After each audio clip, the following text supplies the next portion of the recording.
What's up, Juventini? There's a ton to discuss with Tudor's exit list being revealed. We'll go through all the players that are out of project. Meanwhile, we've got an update on Baleri. We've also got two players being actively scouted by Comoli who will be there in person in Miami today. We've got the latest on Sancho. We've got things escalating with Vlahovic. What does that do for the Jonathan David deal? And then Gatti set to return to the lineup, but Tudor set to change the formation. We're going to go through all of this together right now. I'm Berto. This is the AJC, your channel dedicated to Juventus. It's June 29th. Let's rock with the news. We're going to kick things off with Baleri. It is being reported today by Giovanni Albanese that Juve is ready to push for Baleri, and they're pushing and acting based on signals given to them by the player and his entourage that he would be willing to accept the move. However, everyone in media reports the exact same thing, that Marseille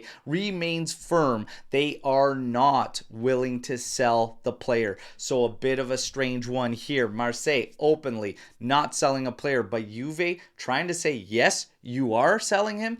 Are we wasting time, resources chasing this player? Maybe, but that's the latest. When it comes to right back, we are going to be scouting not one but two players today in Miami, and Comoli is there. Flamenco set to face Bayern Munich, and we are going to be actively scouting Wesley. But there's another player that Juve is going to have eyes on, and apparently that's Sacha Boey, and he's got interest from Marseille as well. But Juve has apparently inquired on that player as well. So all eyes on these guys in that matchup. When it comes to Jadon Sancho, we know where things stand. Juve interested in the player. The price could be around 25 million euros. The salary is the hurdle and the big obstacle. Juve not willing to go to the full salary, and that's what Man U wants. Now, what's interesting is that today we hear a major contradiction that we weren't hearing up until this point, and today it is stated that if Sancho comes in, it definitely means Chico Conceição will not be retained by Juventus. And this one for me is absolutely strange. You've got 25 million euro purchase price on Sancho, but much higher salary demands. Or you have Conceição, 5 million more in purchase price, significantly less in salary, already here, and Tudor speaks highly of him. A strange one here, yet this is where we could be heading. Meanwhile, things escalate with Vlahovic. It is now steady across media that Vlahovic's plans are to remain at Juventus this season and leave on a free next summer. This puts Juve management and also Elkan in the spotlight because they have to find a solution here. And today it's being reported that obviously this halts the Jonathan David move. Yes and no. It wouldn't stop the move because Jonathan David is on a free transfer. We could still make that. But when you factor in the salary and the insane salary Vlahovic is set to see this season at 12 million euros, that is the actual issue. So right now, Fabrizio Romano also claiming that things are on hold with Jonathan David and everyone is waiting for Juve's green light. He's claiming it's all done. So this Vlahovic situation, management, you're up, and it's time to show us fans that you are a serious club. All I'm going to say is this: we have frozen out bigger and better players than Dusan Vlahovic. You've got to find a way out of this, and sometimes you have to bite the bullet financially. I'm a little annoyed that we heard Elkan was immediately willing to step up to the tune of 100 million euros on lost revenue. But if you won't step up on a solution here, this is a big problem. Vlahovic has interested teams. Nobody wants to pay him that salary. Guess what? Step up the difference in salary for his first year at that next club just to say goodbye and continue to improve the team. So all eyes on management.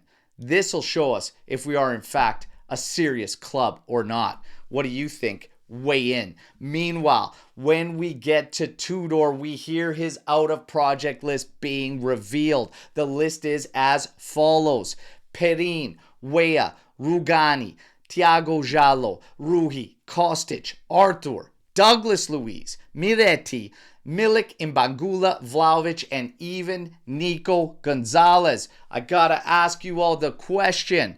Is there anybody on that list you do not believe should be on there? I can look at a few names, and I'll tell you why. Rugani. Number one, this guy doesn't care if he's 5th or 6th on the depth chart, but he's a safety net for Juventus at the back line. I don't understand getting rid of him on a final contract year. Even if you sell him, you ain't going to make anything, so it doesn't really matter. Keep him around for that protection. When you get to Meti, yesterday we heard 2 names that we were looking to purchase at 20 million euros in the midfield as playmakers. When you sent Meti out on loan in the top flight and he had a solid season, it makes no sense that you'd want to go and spend 20 million on some scrubs, either one from Lens or Southampton, rather than just bring somebody you already own that barely costs you anything on the salary chart.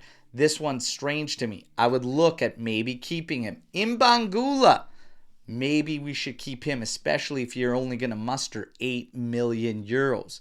The other, Douglas Luiz. Should he be given a second chance? Should we keep him around? Especially if the offers won't match up to break even. I'm indifferent on Luiz. I could understand selling him or keeping him. And Nico Gonzalez, I don't think was a complete flop. However, I could understand saying goodbye. But the reality of the situation is this. I don't believe the out of project and the have to go list is this big. I think it's a lot smaller. I think you have situations around certain guys. Vlahovic got to go. Milik got to go. Jallo got to go. Perin wants to start. Got to go. But outside of that, I think you've got a big list of guys that Juve would consider selling, but it's going to depend on the offers coming in. That's my 2 cents anyways, but you know what to do. Hit me in the comments with your thoughts. When it comes to our next matchup at Club World Cup, the knockout round of 16 matchup against Real Madrid, Gatti set to return to the lineup. But we're also hearing that Tudor could be switching up the formation. We could be going in a straight up 3-5-2 with 3 midfielders laid flat across the midfield. It's something that I criticized him for not doing against Man City and flooding that midfield completely. Well, he might do that against Real Madrid. It's also being rumored that he could play 4-3-3, and that could come down to the issues we had at the back line. Let's see, everybody. What do you believe Tudor should do with the lineup going into that game against Real Madrid? Hit me in the comments as we wrap up the news break right there. You know what to do. Like the video, subscribe to the channel, join our AJC army, and let's mix it up. Back tomorrow with another edition as always. Till then, fino alla fine, forza Juventus. Ciao a tutti.